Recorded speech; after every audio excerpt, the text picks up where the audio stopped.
Alrighty, welcome into the Whatcom County Football Podcast. It's episode 50. I'm your host, Rylan Spencer of Cascadia Preps. Along with me is Tyler Anderson of Whatcom Preps. And being that this is a milestone episode, we wanted to bring in a special guest. So we aimed high, and luckily, the first person on the list said yes. So we bring in former Ferndale quarterback Jake Locker. Welcome to the program. Hey, guys. Thanks for having me. I see on your hat there, LR. Is that for the locker room? Yeah, it is. Yep. So my first question is, what is Jake Locker up to nowadays? I have a feeling it's going to maybe lead a little bit to talking about the locker room here. Yeah, it's kind of the full-time gig now. Obviously, it's a little slow right now, but yeah, it's been really a neat way to be involved in the community. Neat way to for me, I really enjoy spending time in the community, so it's been a really good opportunity for us and our family. What are some of the things, when you specifically about the locker room, what are some of the things that kind of go on there? Well, for the first 4 or 5 years, it was predominantly a community fitness space. So kind of your, basic community fitness gym, have some cardio equipment, have some free weights, have some machines, have some group classes, had a kids room where you could, we had childcare as well. And then here just recently, we were able to kind of move into or get a new space where we're starting to get into working with young athletes. So that's something that I'm really excited about. It's something we've always wanted to do. Just never really had the space to do it in the place we were in, and we have that opportunity now. So when things kind of settle out here, we're really looking forward to the opportunity to start working with some of the young athletes in our county. Of course, Jake, we talked about you being a Ferndale football athlete, and of course your family all played at Ferndale. When you think back, what's your earliest memory of Ferndale football? Oh, man. Honestly, it was when I was young. I can't remember even how old, but for me, when we used to go to the games, they let you play behind the end zone or on the practice fields. Like now, shoot, they don't even let your kid bring a football in the game. It's crazy. Right. But, for us, that was when I was young, it wasn't, we weren't going to Burlington to watch Ferndale play Burlington. We were going to Burlington with our little crew of guys to play against their little crew of guys on the side field. And that was, that's what I can remember, man. I loved it. It was the best. And, you just show up and it was kind of like this common area, and whoever was there that was for Burlington or whoever the other team was, Right. You kind of you had a pickup game, basically. It was a blast. Yeah, that was always fun. Of course, your freshman year, you got to play varsity right away. And under Vic Randall, he never played freshman. And you're pretty young for your grade, too. You had just turned 14 in June. So how nervous were you right off the bat playing as a freshman in the defensive backfield? Yeah, if you saw any pictures, I was tiny, too. I was so thin. I mean, we got this one picture. It was at my house, and I was eating dinner or something, but it was the summertime, so I had a cutoff sleeve shirt on, and you could see my shoulder bones. I mean, I was so thin. It was really bad. I think my mom and dad were really concerned, actually. They had a meeting with them and just like, hey, are you sure that he's going to be okay? There's definitely some nerves. I think that it was on defense was a little bit easier of a transition, I think. I started playing at corner, so it wasn't like I was playing quarterback or on the offensive side of the ball. So that was a little bit easier. Got to be out there and just basically guard the guy that I was on most of the time. So that made it a little bit easier. Tyler mentioned Vic Randall. You also played for Adam Matheson and Jamie Plankovich, 3 head coaches in 4 years. That typically doesn't go well for a football program when you have that much turnover. But you guys finished off with a state championship. What do you remember? Let's talk first about the coaches. What do you remember about those 3 guys and kind of that whole, your whole high school experience? Obviously, 3 coaches in 4 years. I had very similar experience. It worked out a lot better for you guys, though. I think there were similarities and major differences between all of them. I think Vic, growing up in Ferndale and having gone to Ferndale football games forever, my dad played for Vic when Vic was an assistant. And so, I knew that he had been around the program a long time. He has obviously built a really rich program heritage there at Ferndale. And so it was an honor to get to play for him. And I all the stories that I'd hear about him were true. When I got to play for him, he was, even in his last year when I had him, there was times when you weren't doing it right, and he'd turn his tap backwards and get into a full contact drill and play defensive line. So he was a very detailed. We didn't do a lot of things, but what we did, it was expected that they were done right every time. And so we spent a lot of time working on the details. And I remember how much time he put into scouting reports. I think that was one consistency through all of them. All three coaches. We had extensive scouting reports for high school. I mean, we were getting like 20 sheets of paper of like offense and defense scouting report, especially on the defensive side. And so, those things were an advantage for sure. 2014, Tyler puts together it's a Whatcom County top 500 football players of all time. All right. Yeah. This is a two-part question. First part, have you ever seen the list? I haven't. Okay, so you're at the top of the list. Now, my real question here is not so much how does it feel to be at the top of the list, because we know that you're going to give the same answer that anybody would give in this. What I want to know is, when you think about it, and there are, I believe, Tyler, you said 7 other lockers on this list? Yeah, something like that. It's hard to keep track. How does it feel to be the top locker on the list? Well, it's just circumstances and who you're surrounded by. I think, there's probably a case to be made for any one of them as well. So, yeah. Well, speaking of the lockers, this comes into this little game I'm going to play with you, where it's which locker did this or which locker accomplished this. Oh, okay. All right. So here we go. Here's the first one. And I got 10 of them here. So I don't expect you to get all of them, because there's a lot of talent in that family. Who's the first locker to throw a touchdown pass in Golden Eagle history? Golden Eagle history. I'd say my dad. It was your Uncle Mike. Uncle Mike. Okay. Yeah. This locker averaged 10 yards a carry against Mount Vernon in 2009. That's pretty detailed. 10 yards a carry, 2009. Casey. It was Logan. Logan. Okay. Yeah. How about that? This locker rushed for 1,416 yards his senior year, more than any other locker in a single season in Ferndale history. That was Casey. That was Riley. Yeah. Okay. This locker rushed for over 4,000 yards in his college career. In his college career? Yeah. Me. No, Pat. Right. It was Pat. Yeah. Yeah. The only locker to return 4 punts for a touchdown in one season. That's a lot of punt returns for a touchdown in a season. Brady. No, it was you. Oh, well.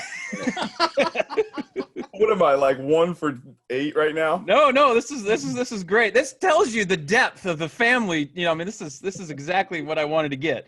Who's the only locker return 2 kickoffs for touchdowns in one season? 2 kickoffs in one season. Casey. It was your dad, Scott. Jeez. How about this? The only locker to be named all-league first team as an offensive lineman. Mark. Right, Mark. This locker averaged 11.2 yards per carry in his career. That's Brady. Unbelievable. Brady, yes. The most career rushing touchdowns by a locker in Ferndale history, 49. John. Casey. And this is the only locker to surpass 3,000 rushing yards in his Ferndale career. 3,000 in his career. Let me see. I'm going to say Casey on that one too. And that one was John. God. Yeah. No. So that's a lot of lockers and a lot of talent. You know what? I think the only person that could have scored high on that at all is Tyler. I think it's literally the only person. And maybe if there was like a who was the guy at the Herald for a long time, Tyler, that you always talk about? Jim Carberry. Yeah, maybe Jim Carberry might know have a little Right. something there. Yeah, definitely. Jake, you mentioned with the locker room, you talked about potentially working with high school aged athletes in the future. You were a 3-sport athlete. Tyler told me you never put on a JV uniform while at Ferndale. Varsity basketball, football, and baseball. There's so much talk nowadays of like specialization and different things. Do you think it's important for athletes to play multiple sports as they grow up? Yeah, I'm actually pretty adamantly against specialization. Like outspoken against it. I think I think you get burnt out. I think that especially here in Whatcom County, we're in small communities. If you're playing on one, you're probably good enough to play on a couple other ones. And I just think that experience is one that you're never going to get back. And for the majority of us, the ability to go on and play, I think from my perspective, you're giving up really cool opportunities that you're never going to get back in the hopes of something that may never happen. And to me, I don't think it hurts you in the long run. I actually think it helps you. You develop as an athlete much better when you play multiple sports because you have to do different things. I think that each sport lends itself to something different, and your body develops in different ways as a result of that. And so you become an all-around athlete. And I think, I don't know, I'm a huge fan of multiple sports. I tell kids all the time, I would encourage you to play as many sports as you're able to while you have the time to, because one, it's about people and those experiences that you get, and they're just different. And, I think that's fun. Like basketball, basketball and baseball, you're on the bus a lot because you play a lot more games. Those are some of the coolest memories I had. Like ask me about a score, ask me about stats. I don't know any of that, but I can tell you bus stories, that are awesome, I remember that stuff. I remember getting on the bus after a football game and how bad it smelled because none of us showered. I remember stuff like that, just because that was kind of where those memories, I think you hold on to those ones as they relate to people much more than as they relate to the sport. So yeah, I think I'll always adamantly be a multi-sport supporter, and really encourage kids to stay away from specializing just because I don't personally see how it serves you that well. I think you're 100% right. I really do. I think I'd never really thought about it this way until you said it.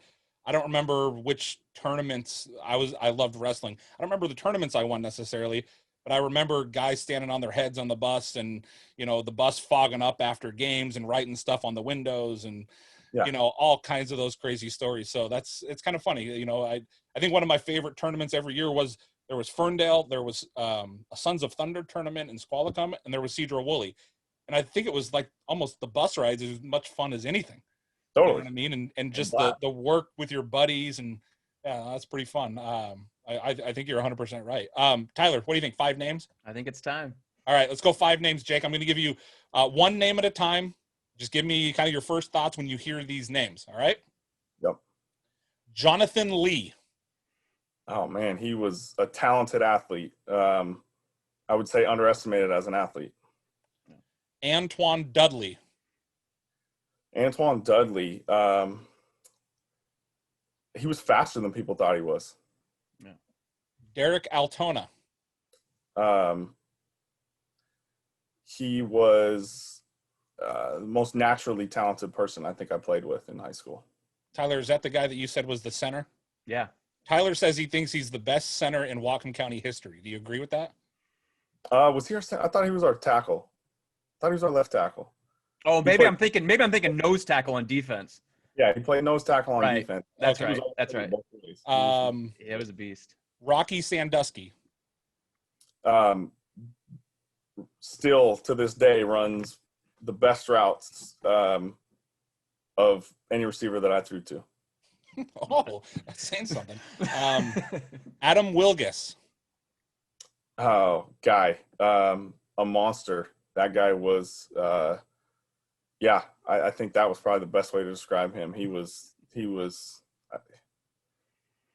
crazy talented too. I mean, I think all those guys, when you say it, it's like, man, there was a good crew of dudes out there. Yeah, a lot of all states, a lot of all leagues, a lot of talent in those five names right there. Yeah. And I'll give Tyler credit. He is the one that came up with those five names. I'll give him that. Well, it's a lot of wins and a lot of memories and a lot of that stuff as well. Yeah. Speaking of a lot, Jake, you had a lot of offers coming out of high school, and of course, all of us, we were hoping you would, stay close to home. And your dad and your uncles all were played at Western. By that time, Western was kind of starting to, were they going to keep a football team or not? Was obviously you settled on UW. We all remember that.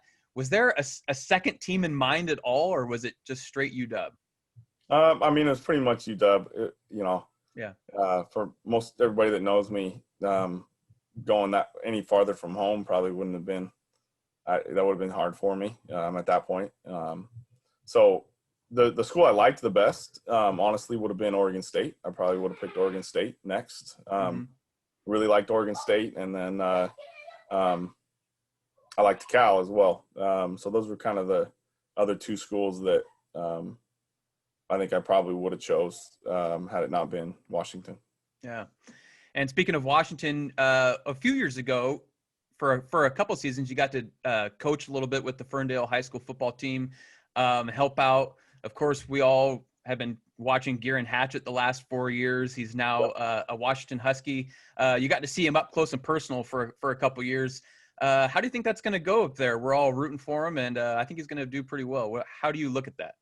Yeah, he's a big guy that's athletic, and I think what separates those big guys up front is their mobility, how they can move. They're all big now. You watch them on the weekends. They're all big guys. I think the what differentiates those guys is especially how quick they are in their first couple movements. And he has, since he was young, had pretty good quick twitch, and so I think he's a guy that will do a really good job and be a really good football player down there at UW, because I think the way in which he's developing and the talent that he has translates really well to playing at a high level of football. When you think of your time at the University of Washington, obviously some highs, some lows, that everybody's going to have those. What is it's kind of hard question I'm looking for here. Like you left on a high. The program was kind of moving. Now we look at the program now, they're, one of the better programs in the entire country. When you look back on your time though, what are you most proud of from the University of Washington? I think honestly, being a part of a team that went through some really tough times. I mean, we went through an 0-12 season. That was my second year, or my third year, as my redshirt sophomore year. And just the crew of guys that went through that we all went through it together. Those are a lot of the guys that I came in with, a lot of guys that came in a couple years, after me, and those weren't easy. Those times aren't easy. And so to be a part of a group that kind of continued to desire something more and work to that end, that was fun and that was enjoyable. I think that was most memorable. Those times are hard. I think to try and explain the pressure that you feel and how difficult that is a hard thing to do. As we talk like this, I think, you feel as a 18, 19, 20-year-old kid, you feel a ton of weight in those circumstances. You got, a state and a major city and people are, people's weeks are affected by whether you win or lose, and you feel all that stuff. And so I think being a part of a group of guys that felt kind of had to go through and feel what it feels like at the very bottom, and then get to have that experience 2 years later, to get to, find a way into a bowl game. We made it to a bowl game, but, at the end of that year, we had to win 3 games in a row just to make it. And so I think a lot of what played out was a product of that core group of guys and what they'd been through. And for me, that's what I look back on, and I'm thankful to have been a part of that. That it wasn't perfect, and I don't know if I would have wanted it to be. I think the relationships that you formed in those times were ones that I still have today, and I'm thankful for that. Obviously, Nebraska stuff behind me here, but so as a fan, I'm a UW fan also. I like UW. I like Wazoo. Any school that has a lot of players from the state of Washington, I'm going to be a big fan of. But when I think of the University of Washington, Tyler and I kind of talked about this before the show. When you think about the players that, like, if you were to ever say anything bad about, that Husky fans would absolutely just come unglued and just get on you about. We think about, like, the Steve Ettmans, Dave Hoffmans, Marcus Tuiasosopo, and I think your name is in there also. When you were at UW and kind of now, do you still feel like the love from Husky fans? Yeah, definitely. They were always really good to me. Always really supportive. So I always felt like, they were behind us and supported us. There was times for sure, like all players go through, when you're under the critical eye, not everybody's going to think that it's going to work out. Right. And so that's part of the game though. And so I think you understand that. And I've, always felt welcome there. And grateful for that. I really am. Yeah, Jake, back in November, just 6-7 weeks ago, a big bond was passed in Ferndale, and for the continuation and all that stuff. And can you tell us a little bit about that and how that's going to impact Ferndale sports going forward?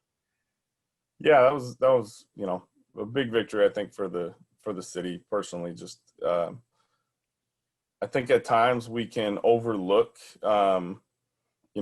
it's these extra programs, but I think at times we overlook the value that it brings not only to school and to the kids, but to the community. Yeah. As a kid that grew up here, man, those are our social events. Like when it was like, hey, let's go out and do something. It was like, well, it's basketball season. Let's go watch a basketball game.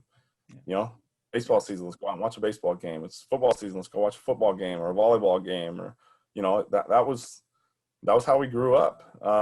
Unless you were going into town, that was our option, and so it's still very similar now. And you can go to the bowling alley. That's about it. Yeah. And so I think what's so neat about those activities, and I was always involved in sports, so I speak more to that. But the school always put on great plays. That every Christmas, holiday season, we go and watch one of the theater arts plays, and they're great at the high school there. The band has always been really good. So I just think that there's these aspects to extracurricular that just brings people together. And I think people that probably otherwise wouldn't commune, people that wouldn't come together. And I think in a time now that things have become so divided, and people have become so divided, I think things like sports, things like theater, things like band and music brings people together. And those things that we think we care so much about don't matter so much anymore. And we come together in these common places around a bunch of kids. And so I think there's just something really neat about that. And so both as an alum and as a member of this community, as a member that has children, that has a family here, man, I was grateful because I think that it's such a fabric of your community. And I don't know if you'd really realize that until you lost it.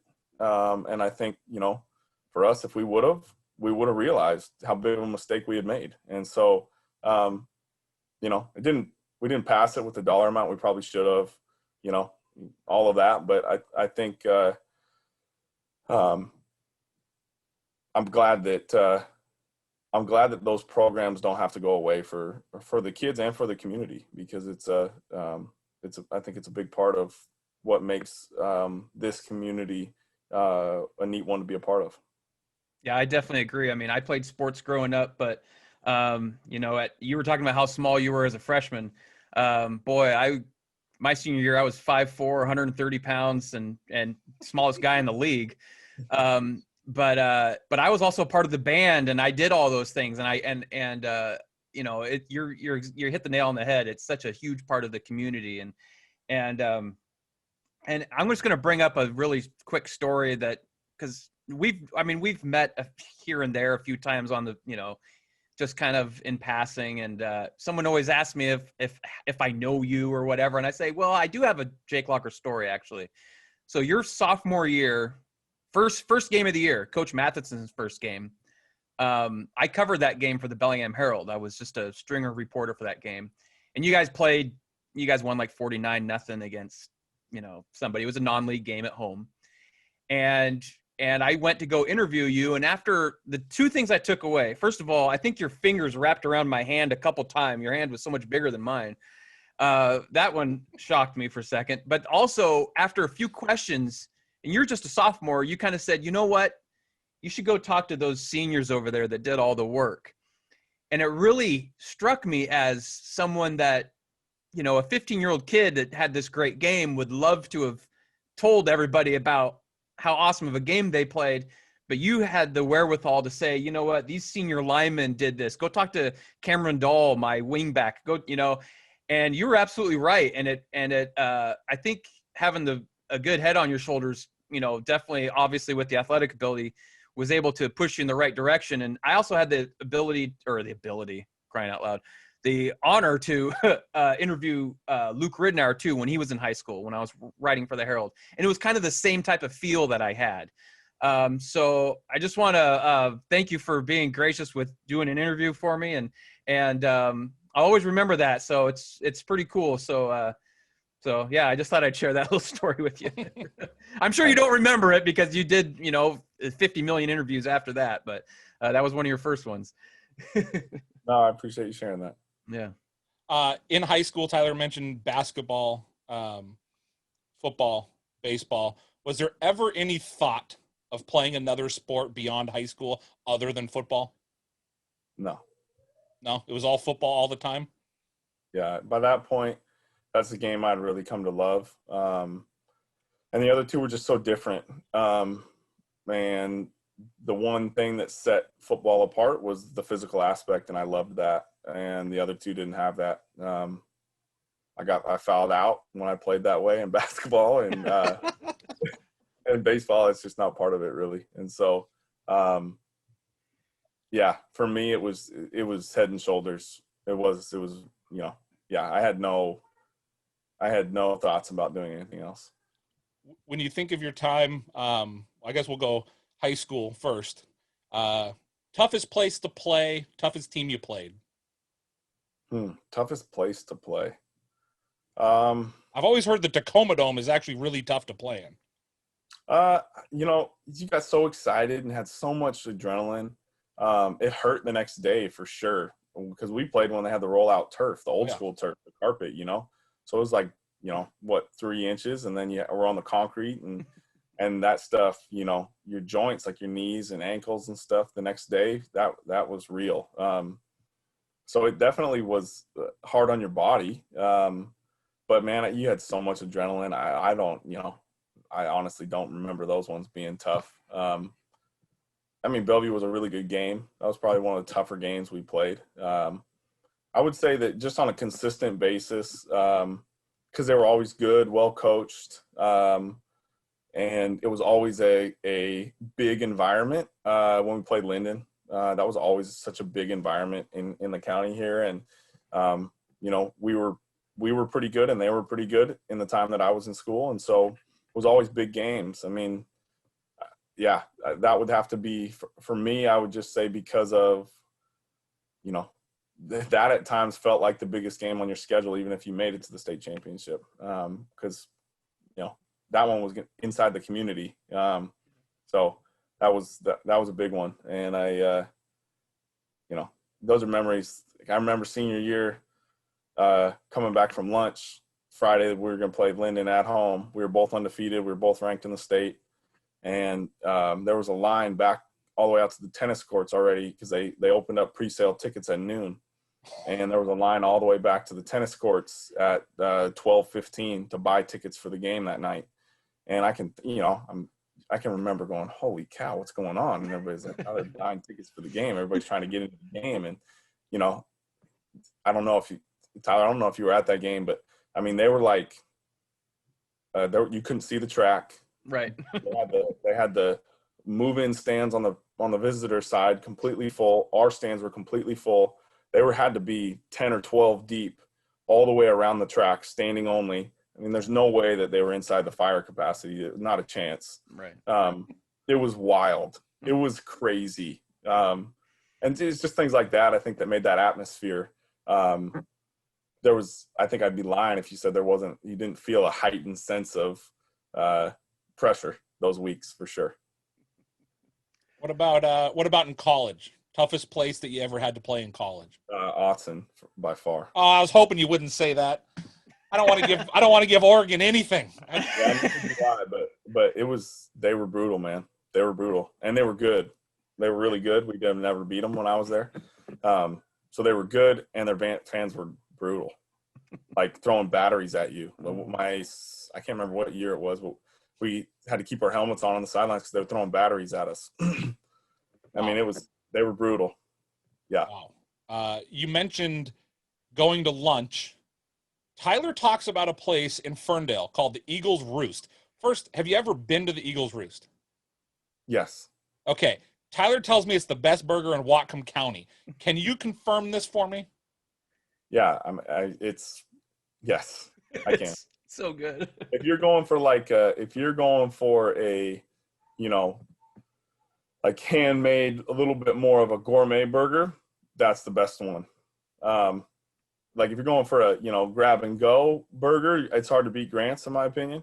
But like a gourmet, like kind of pick what condiments and stuff you want on it. That's the best one. It's really good. All right, Tyler, I'll go with it. Okay. All right. Tyler, you got anything else?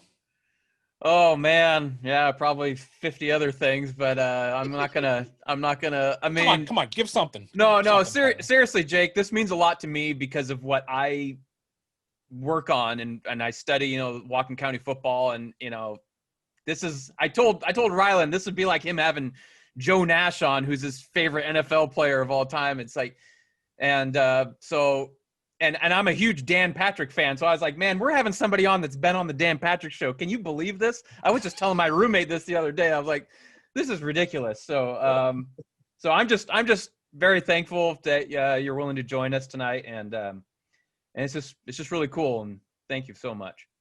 No, I'm happy to do it, man. Like I said, I from a distance I got a lot of buddies that really enjoy the stuff that you've done that I think, just to compliment you and the way you do it as well. I think you do a really good job of finding ways and really looking at the game, looking at teams, looking at players and recognizing those guys that probably were underappreciated. Right. And they appreciate that, man. I think there's, I have multiple buddies that like, yeah, this showed up and I was on there and it was like, oh, that's pretty cool. Because it might be an oddball stat or something that nobody kept, but played just as much of a part as, how many rushing yards you had or whatever. But people just don't keep track of them, right? Because they're not flashy like that. Sure. So I think that's really cool. I think that shows how much you care about it, and I can tell you that it's well received, and there's people that really appreciate that because they get to be recognized for some things that maybe they never got. Yeah, exactly. I will say, you mentioned earlier about the band. I think the best halftime show I've ever seen was up at Ferndale. We were doing a broadcast. It was Ferndale versus Linden, 2012, 13, that range. And at halftime, it might have even been a homecoming thing, but at halftime, the band did some big Michael Jackson Thriller, like, I don't even know what was going on, but we were doing the broadcast and I saw them setting up, and I said to the play-by-play guy, I go, hey, when we come back from commercial, you got to make this halftime show quick because I want the camera on that, and I'm just going to hang a microphone out the window. And that's what we did. And we just allowed it to go. And it was one of the craziest things I've ever seen. Because because I go to about 60 to 60 games a year, high school football games all over the state. So I've seen a lot of halftime shows, and that one, I'll tell you, was probably the best I've ever seen. Tyler, Donnie Finkbonner is a Ferndale guy, right? Yes, he is. Jake Locker has to have a Donnie Finkbonner story of some sort, you would think, doesn't he? Oh, Do maybe. you know Donnie Finkbonner? Oh yeah, Donnie and I played. The old Settlers softball tournament. Oh, yeah.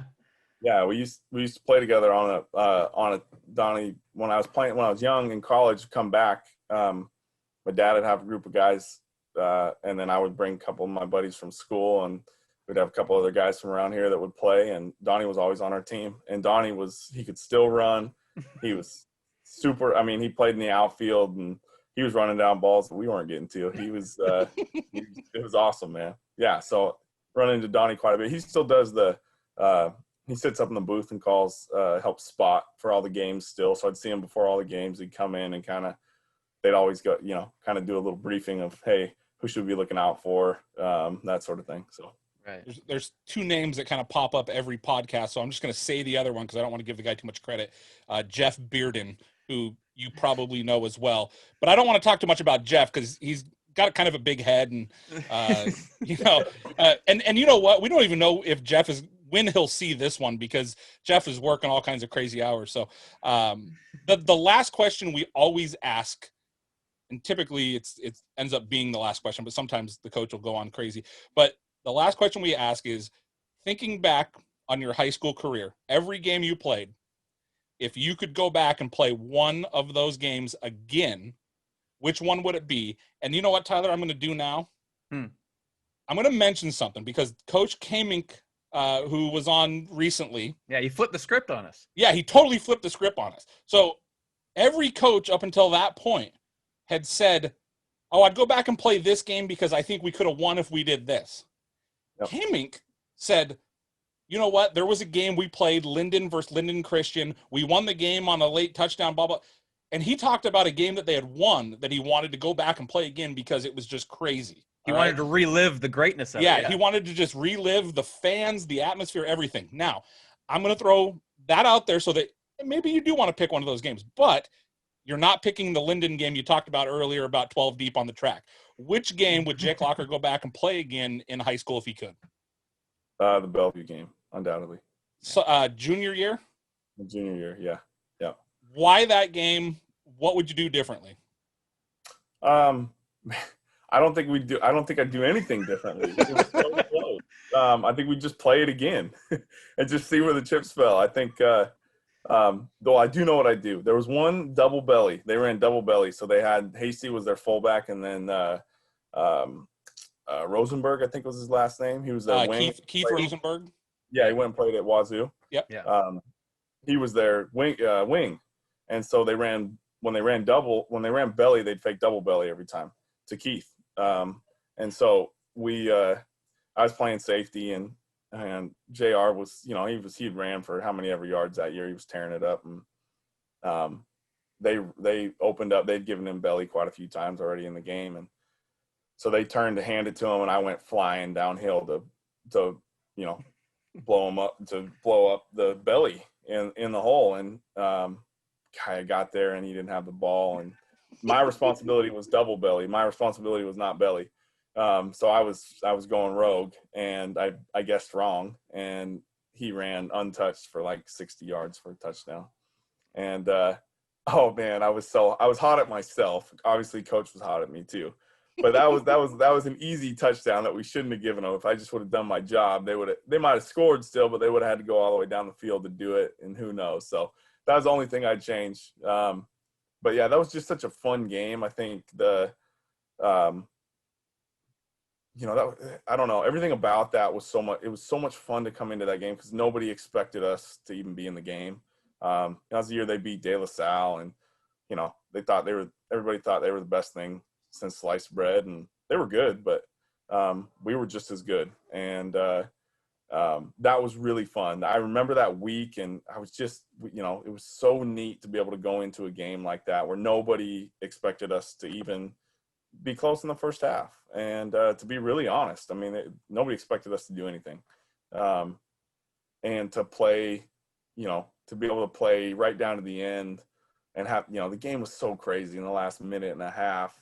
Even to lose, it was one of those games that was like, it was hard, but it was like, you know what?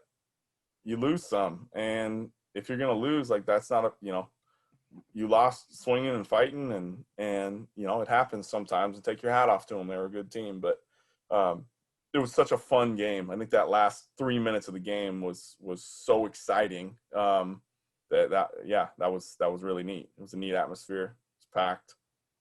Yeah. So I'll let you know too.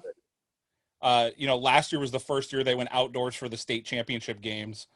The year before, the turf was not a whole lot better than when you played there. Yes, it was the field turf. Yeah. But it might have been thinner. Like, and I'm not even kidding you. It might have been thinner. It was one of those things where I've seen kids on the sideline holding their helmet and it's cracked.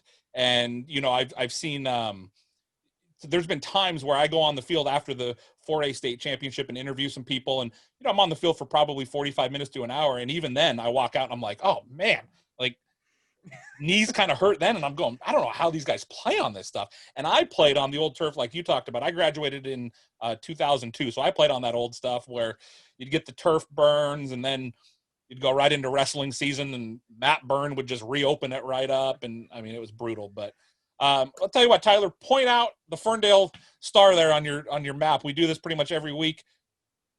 Nope, yeah, there you go, Tyler. That's the Ferndale star on the whatcompreps.com banner that Tyler didn't make. That's not exactly perfect because even the two Linden schools aren't even all that close to each other, even though they're like 18 seconds apart. I'll tell you what, Tyler said thank you a lot. I'll say thank you. I think, you're one of my favorite players that I've ever watched through high school football. I'll never forget the run against Prosser in the state championship game where you like jumped over a guy, and it was crazy. Like, you were running directly at me, and I just remember thinking to myself, like, this dude is a friggin' thoroughbred compared to every other guy on this field. It's unbelievable. But I think more than anything, I'll say thank you because Tyler is losing his mind right now, and Tyler might not sleep for a week after this. So thanks for coming on with us. Tyler, do you got anything else? No, I do want to clear one thing up, though. I heard a rumor that, Jake, when you run with the ball, or when you ran with the ball, you'd always hold your breath. Was that true?